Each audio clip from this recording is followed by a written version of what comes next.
First, I took a cardboard box of ice cones and without really measuring, I just drew a raptor claw, which I should have done because I think I drew it a little too big. But I wanted to make something very simple and quick for my first video.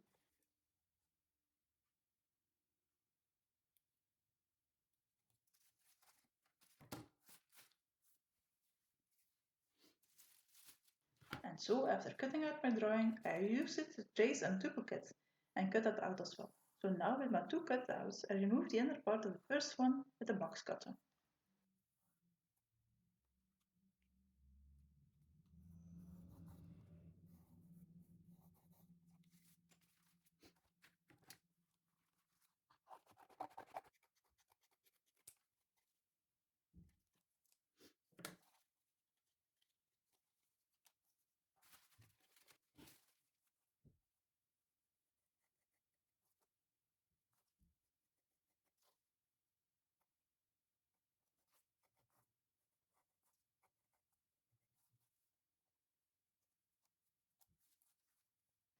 Now I have to admit that I was trying to figure out how I was going to make this raptor claw while I was filming.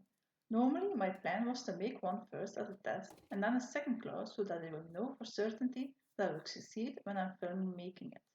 But I noticed that means that I will be running out of space real soon if I end up doing that for every project. So to hide my hesitation when I'm trying to figure something out, you will probably see some weird cuts now and then. Anyway, with my second cutout, I will use that again as template on the color side of another piece of cardboard. And I will use some tape to stick that on some more cardboard. That way I will have four claws, two whole ones and two without its center.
And now with my four pieces I have, maybe a little too big, raptor claw. But I wanted to make the tip of the claw smaller, so I decided to thicken up the lower side with some thicker cardboard and use the two lower head pieces as a glue it between the whole ones and the one without its center.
And now that the two pieces are complete, I will stick it together and I will smoothen the rough edges and thicken up the top side of the claw using PVA glue and pieces of paper. I have to admit that while doing this, I thought to myself that I could easily use masking tape to do this, which I will use later after it has finally dried.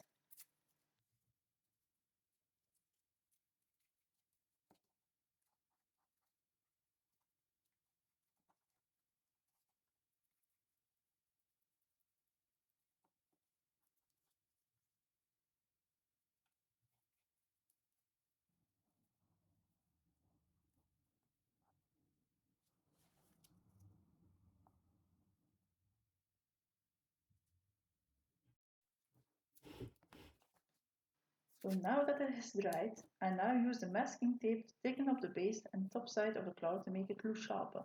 After that, I'm gluing toilet paper on top of that so that the spackling paste will stick better on the claw. You can also, of course, use kitchen paper.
Now finally I can use the spackling paste. I use a powder form that you have to mix with water.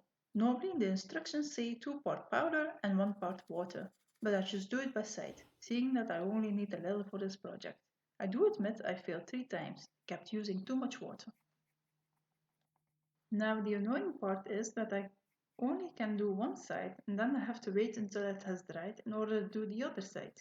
And so I first put on a thin layer with a brush and then with a palette knife I put on a lot more and I go over it to hide the brush strokes.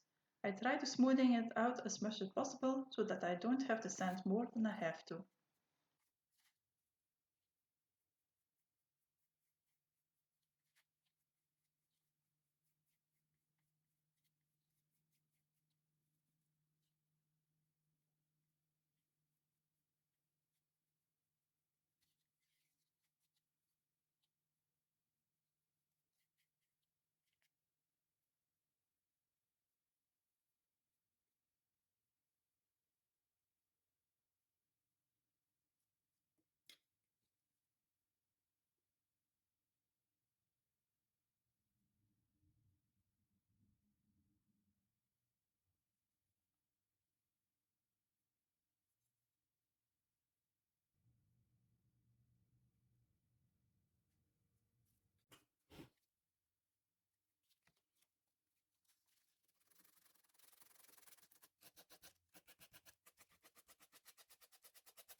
And now with the sanding done, I will paint. But before I put color on this, I put some white gesso on this cloth camera. That way it will make it easier to paint with my acrylics. Anyway, I could not decide what color to use and I found a lot of images on the internet. Most of them were either in black or in dusty light brown color. I went with the brown color. And I thought about doing this using dark brown first and then dry brush a mixed color of brown and orange, and then over that I dry brushed a mix of brown and yellow. I found this color palette a little too boring and not really how I wanted it to look like, so I used another mixed color of brown and white, which was a mistake. So I gave up on that color brown and went completely back.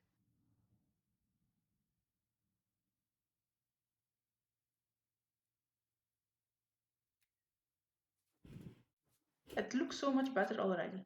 Now for the final step I use 2 layers of lacquer that I can brush on, and after that has dried, then that's a project finished for my first video. Hopefully I've got your interest and maybe I'll end up posting more of this kind of projects. Who knows? Until then.